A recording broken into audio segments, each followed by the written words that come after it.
Section 1. You will hear a woman phoning the secretary of a cycling club to find out about becoming a member. Hello, South City Cycling Club. Oh, hi. I want to find out about joining the club. Right, I can help you there. I'm the club secretary and my name's Jim Hunter. Oh, hi, Jim. So, are you interested in membership for yourself? That's right. Okay, well, there are basically two types of adult membership. If you're pretty serious about cycling, there's the full membership.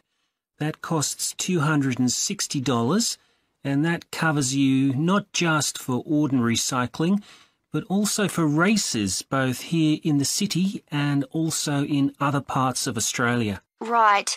Well, I'm not really up to that standard. I was more interested in just joining a group to do some cycling in my free time. Sure, that's why most people join.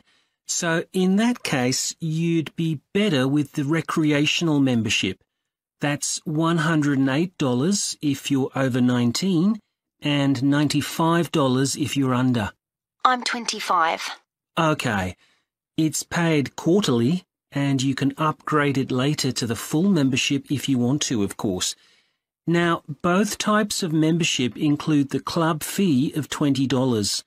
They also provide insurance in case you have an accident, though we hope you won't need that, of course. No. Okay, well, I'll go with the recreational membership, I think, and that allows me to join in the club activities and so on? That's right. And once you're a member of the club, you're also permitted to wear our kit when you're out cycling. It's green and white. Yes, I've seen cyclists wearing it. So can I buy that at the club? No, it's made to order by a company in Brisbane. You can find them online. They're called Jerry's. That's Jerriz. You can use your membership number to put in an order on their website. Okay. Now, can you tell me a bit about the rides I can do? Sure. So we have training rides pretty well every morning, and they're a really good way of improving your cycling skills as well as your general level of fitness. But they're different levels. Level A is pretty fast. You're looking at about 30 or 35 kilometres an hour. If you can do about 25 kilometres an hour, you'd probably be level B. And then level C are the novices who stay at about 15 kilometres per hour. Right. Well, I reckon I'd be level B. So when are the sessions for that level? There are a couple each week. They're both early morning sessions. There's one on Tuesdays, and for that one you meet at 5:30 a.m, and the meeting point's the stadium.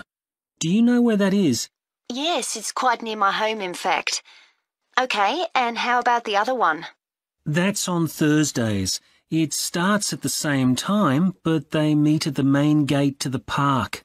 Is that the one just past the shopping mall? That's it. So how long are the rides? They're about an hour and a half, so if you have a job, it's easy to fit in before you go to work. And the members often go somewhere for coffee afterwards, so it's quite a social event. Okay, that sounds good. I've only just moved to the city, so I don't actually know many people yet. Well, it's a great way to meet people. And does each ride have a leader? Sometimes, but not always. But you don't really need one. The group members on the ride support one another anyway. How would we know where to go?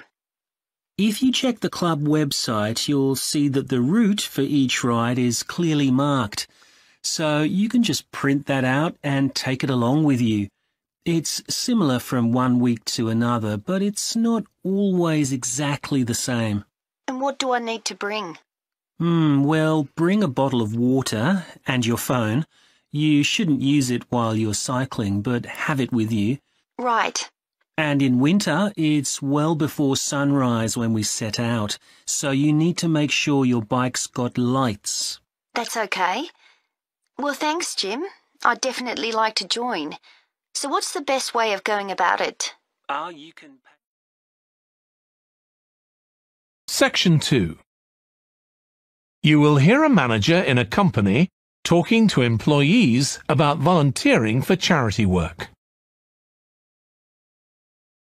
Thanks for coming, everyone. Okay, so this meeting is for new staff and staff who haven't been involved with our volunteering projects yet. So, basically, the idea is that we allow staff to give up some of their work time to help on various charity projects to benefit the local community. We've been doing this for the last 5 years, and it's been very successful. Participating doesn't necessarily involve a huge time commitment. The company will pay for 8 hours of your time. That can be used over 1 or 2 days all at once, or spread over several months throughout the year. There are some staff who enjoy volunteering so much, they also give up their own free time for a couple of hours every week. It's completely up to you. Obviously, many people will have family commitments and aren't as available as other members of staff. Feedback from staff has been overwhelmingly positive. Because they felt they were doing something really useful, nearly everyone agreed that volunteering made them feel more motivated at work. They also liked building relationships with the people in the local community and felt valued by them. 1 or 2 people also said it was a good thing to have on their CVs. One particularly successful project last year was the Get Working project. This was aimed at helping unemployed people in the area get back to work. Our staff were able to help them improve their telephone skills, such as writing down messages and speaking with confidence to potential customers, which they had found quite difficult. This is something many employers look for in job applicants, and something we all do without even thinking about every day at work. We've got an exciting new project starting this year. Up until now, we've mainly focused on projects to do with education and training. And we'll continue with our reading project in schools and our work with local charities. But we've also agreed to help out on a conservation project in Redfern Park. So if any of you fancy being outside and getting your hands dirty, this is the project for you. I also wanted to mention the annual Digital Inclusion Day, which is coming up next month. The aim of this is to help older people keep up with technology. And this year, instead of hosting the event in our own training facility, we're using the ICT suite at Hill College, as it can hold far more people. We've invited over 60 people from the Silver Age Community Center to take part, so we'll need a lot of volunteers to help with this event. If you're interested in taking part, please go to the volunteering section of our website and complete the relevant form. We won't be providing any training for this, but you'll be paired with an experienced volunteer if you've never done it before. By the way, don't forget to tell your manager about any volunteering activities you decide to do. The participants on the Digital Inclusion Day really benefited. The majority were in their 70s, though some were younger, and a few were even in their 90s. Quite a few owned both a computer and a mobile phone, but these tended to be outdated models. They generally knew how to do simple things like send texts, but weren't aware of recent developments in mobile phone technology. A few were keen to learn, but most were quite dismissive at first. They couldn't see the point of updating their skills. But that soon changed. The feedback was very positive. The really encouraging thing was that participants all said they felt much more confident about using social media to keep in touch with their grandchildren, who prefer this form of communication to phoning or sending emails. A lot of them also said playing online games would help them make new friends and keep their brains active. They weren't that impressed with being able to order their groceries online, as they liked going out to the shops, but some said it would come in handy if they were ill or the weather was really bad. One thing they asked about was using tablets for things like reading newspapers. Some people had been given tablets as presents, but had never used them. So that's something we'll make sure we include this time. Section 3. You will hear a student called Russ consulting his tutor about a presentation he is preparing on nanotechnology, the study of materials on an extremely small scale. Come in, Russ. Thank you. Now, you wanted to consult me about your class presentation on nanotechnology. You're due to give it next week, aren't you? That's right, and I'm really struggling. I chose the topic because I didn't know much about it and wanted to learn more, but now I've read so much about it, in a way there's too much to say. I could talk for much longer than the 20 minutes I've been allocated. Should I assume the other students don't know much and give them a kind of general introduction, or should I try and make them share my fascination with a particular aspect? You could do either, but you'll need to have it clear in your own mind. Then I think I'll give an overview. OK. Now, one way of approaching this is to work through developments in chronological order. Uh-huh. On the other hand, you could talk about the numerous ways that nanotechnology is being applied. You mean things like thin films on camera displays to make them water repellent and additives to make motorcycle helmets stronger and lighter? Exactly. Or another way would be to focus on its impact in one particular area, say medicine or space exploration. That would make it easier to focus. Perhaps I should do that. I think that would be a good idea. Right. How important is it to include slides in the presentation? They aren't essential by any means, and there's a danger of tailoring what you say to fit whatever slides you can find. While it can be good to include slides, you could end up spending too long looking for suitable ones. You might find it better to leave them out. I see. Another thing I was wondering about was how to start.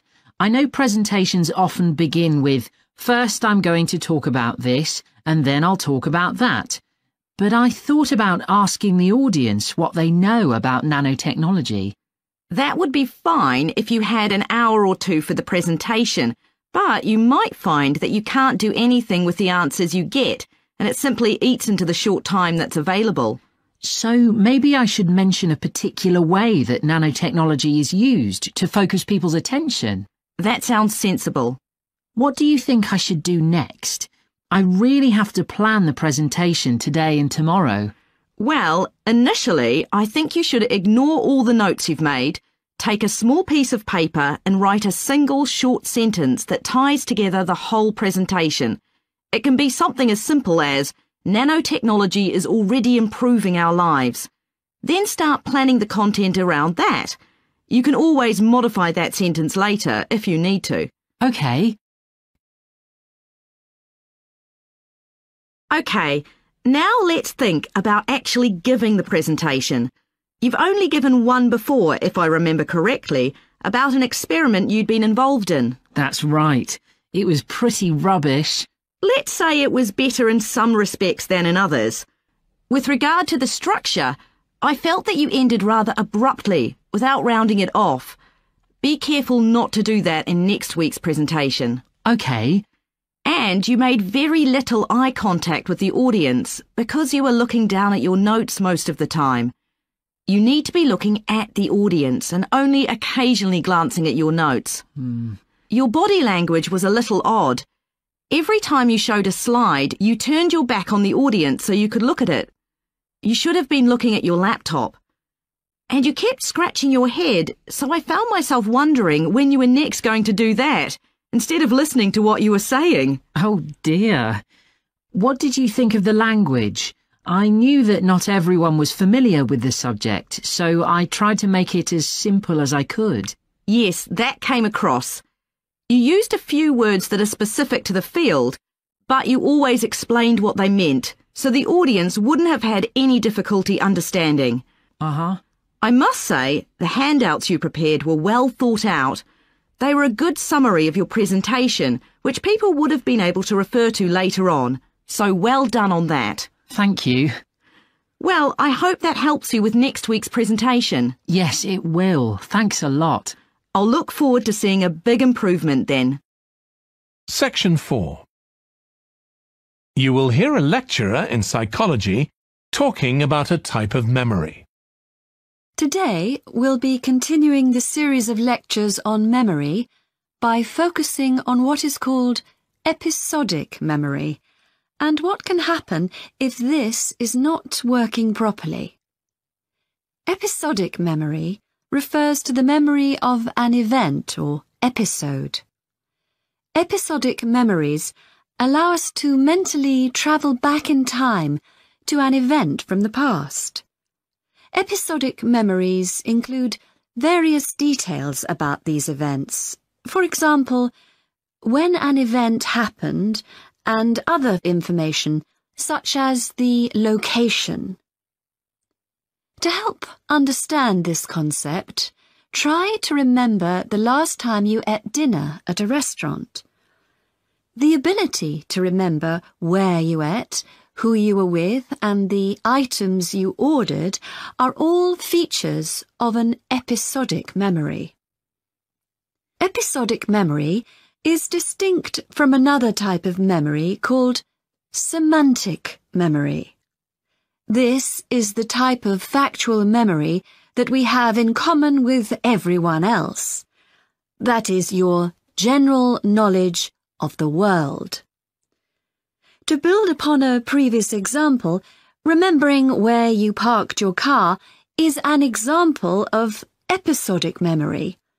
But your understanding of what a car is and how an engine works are examples of semantic memory.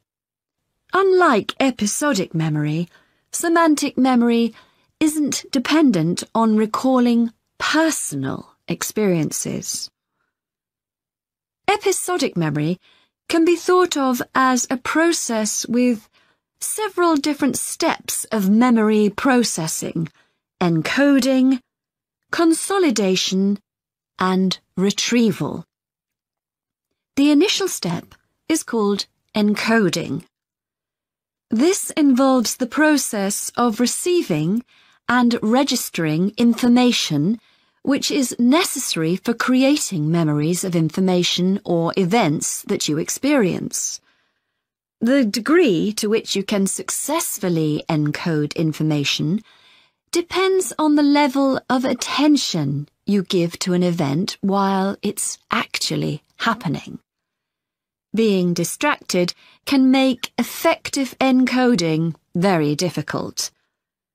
Encoding of episodic memories is also influenced by how you process the event. For example, if you were introduced to someone called Charlie, you might make the connection that your uncle has the same name. Future recollection of Charlie's name is much easier if you have a strategy to help you encode it. Memory consolidation, the next step in forming an episodic memory, is the process by which memories of encoded information are strengthened, stabilized, and stored to facilitate later retrieval. Consolidation is most effective when the information being stored can be linked to an existing network of information. Consolidation makes it possible for you to store memories for later retrieval indefinitely. Forming strong memories depends on the frequency with which you try to retrieve them. Memories can fade or become harder to retrieve if they aren't used very often. The last step in forming episodic memories is called retrieval, which is the conscious recollection of encoded information. Retrieving information from episodic memory depends upon semantic, olfactory, auditory, and visual factors. These help episodic memory retrieval by acting as a prompt. For example, when recalling where you parked your car, you may use the colour of a sign close to where you parked. You actually have to mentally travel back to the moment you parked.